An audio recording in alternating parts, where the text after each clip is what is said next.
بەڵێ ئێمە هەر لە ڕۆژی یەکەم کە بڕیارەکە دەرچوو ئێمە بەپێی ئەو پسپۆڕی خۆمان چەند ساڵە کە وەکو نەوت و کانزاکان کاری تێدا دەکەین دەست بەجێ دەستمان بە وەرگرتنی بنزینی موحسەنەکان کرد سوپەرەکان کرد و زایدە نۆرمالەکان و ئێستاش بستنە هەر بەنزخانە ئەو پشکنیانانە وەردەگرین لەلایەن تاقیی ناوەندی وەزارەتی خۆمانەوە پشکنینیان لۆ دەکرێت دەرکەوت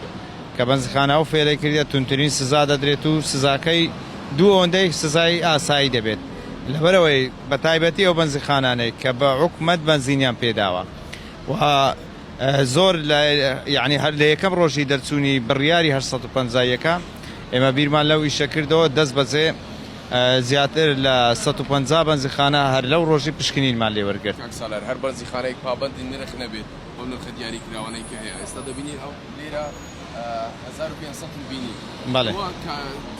باڵێن ڕێکارێک دەگەنە بەرامبەر ئەو کەسانەی پابەندی بڕیارەکە نەبوو هەر بەنزخانەیەک پابەندی بەو نرخەی نەبوو کە لە نووسراوەکەی وەزارەتی سامان و سروشتیەکان هاتووە ئێمە دەست بەجێ دەست بە داخستنی بەنزخانەکەی دەکەین و بەڵێ